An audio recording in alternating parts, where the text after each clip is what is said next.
అందరికీ నమస్కారం. నా పేరు Manupati Naveen. National tribal federation రాష్ట్ర అధ్యక్షుడిగా పనిచేస్తున్నాను.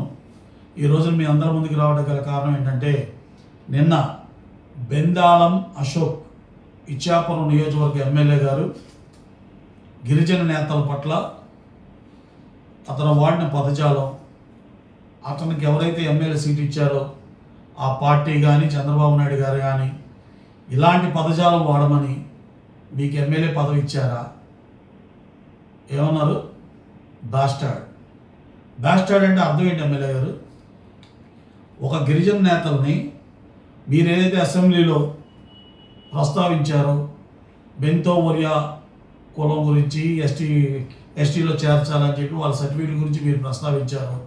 ఆ విషయం మీద మీరు మాట్లాడదామంటేనే కదా వాళ్ళు వచ్చింది. లేదు, రావద్దు, మీ ఉద్యమాలు మీరు చేసుకోండి అంటే గిరిజన నేతలు ఎవరో కూడా నీ దగ్గర దేహాన్ని వచ్చే రకాలు కాదు. బాగా గుర్తుపెట్టుకో. మీరు ఓట్ల రాజకీయం గురించి మాట్లాడుతున్నారు. ఇక్కడ 27,000 మంది ఓట్లు వాళ్ళు ఉన్నారు. వాళ్ళు నిజంగా బెంతో ఒరీలా? వాళ్ళు బెంతో ఒరీలు అని చెప్పి మీరు నిర్ధారించగలరా? వాళ్ళు నిజంగా బెంతో ఒరీలు అయితే పోనీ, వాళ్ళు నిజంగా ఎస్టీలు అయితే మీరు నేను చెప్పాల్సిన అవసరం ఉంది. అక్కడ స్థానిక ఎంఆర్ఓ తెలీదా? స్థానిక ఆర్డీఓ తెలీదా? స్థానిక కలెక్టర్ తెలీదా? మీకు క్యాస్ట్ సర్టిఫికేట్ సంబంధం ఏంటి? అంటే 27,000 మంది ఓట్లు ఉన్నాయి కదా అని చెప్పి వాళ్ళందరికీ మీరు ఫేక్ క్యాస్ట్ సర్టిఫికేట్లు ఇస్తారా? ఆ విషయాన్ని ప్రశ్నిస్తే గిరిజన నేతలు బాస్టార్డ్, నువ్వెవడరా మాట్లాడతాకంటున్నావు? నేను అడుగుతున్నా, నువ్వెవడే బాస్టార్డ్ అంటాకి? బాస్టార్డ్ అనే పదార్థానికి, ఆ పదానికి నీకు అర్థం తెలుసా? ఈ యొక్క సంస్కృతి నువ్వు ఎంత బాగా మాట్లాడుతావు. నిన్ను మెచ్చుకొని లోకేష్ బాబు గారు, చంద్రబాబు నాయుడు గారు నీకు ఎమ్మెల్యే సీట్ ఇచ్చి గెలిపించారా? ప్రజానీకం ఇలాంటి పదజాలం గిరిజనులు చెట్టడానికే నీకు పదవి ఇచ్చారా? గుర్తుపెట్టుకో.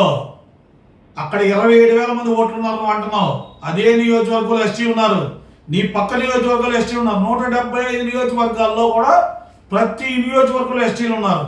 ఇలాంటి పదజాలాన్ని వాడిన నిన్ను వెంటనే పార్టీ నుంచి బర్తరఫ్ చేయకపోతే చంద్రబాబు నాయుడు గారికి, లోకేష్ గారికి కూడా నువ్వు వాడిన పదజాలం యొక్క ప్రభావం తగ్గింది. రానున్న ఎన్నికలు బుద్ధి చెప్తారు.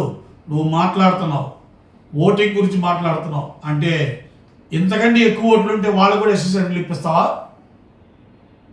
వాళ్ళకి ఎందుకు? మీ క్యాస్ట్ సర్టిఫికేట్ ఇప్పించు, అందరికి ఎస్సీ సర్టిఫికేట్ ఇప్పించు. నీకు దానికే కదా ఎమ్మెల్యే పదవి ఇచ్చింది. బుద్ధి జ్ఞానం ఉండాలి. బాస్టర్డ్ అంటావా?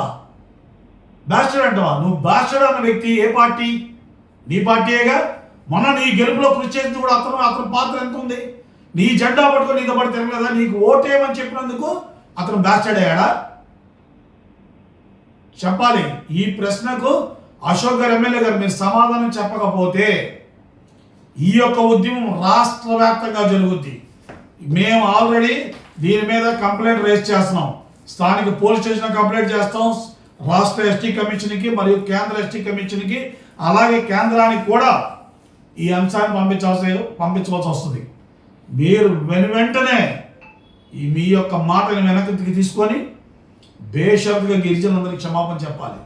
మీరు ఎవరినైతే బాస్టార్డ్ అన్నారో ఆ వ్యక్తికే కాదు, యావత్ గిరిజన జాతికి మీరు క్షమాపణ చెప్పకపోతే మీ మీద ఎస్సీ ఎస్టీ కేసు అప్లికబుల్ అయింది. ఈ యొక్క రాష్ట్ర ముఖ్యమంత్రిని, హోంమంత్రి అనిత గారిని, అదేవిధంగా డీజీపీ గారిని కూడా ఈ సందర్భంగా నేను అడుగుతున్నా. ఈ రకంగా బహిరంగంగా ఒక గిరిజనుడిని బాస్టార్డ్ అన్నందుకు అతని మీద ఎస్సీ ఎస్టీ అట్రాసిటీ కేసు నమోదు చేయాలి. చేయకపోతే రాష్ట్ర వ్యాప్త ఉద్యమానికి గిరిజన సంఘాలన్నీ పిలిపిస్తాయని ఈ రాష్ట్ర ప్రభుత్వాన్ని, నేషనల్ ట్రైబల్ ఫెడరేషన్ తరఫున హెచ్చరిస్తున్నాం.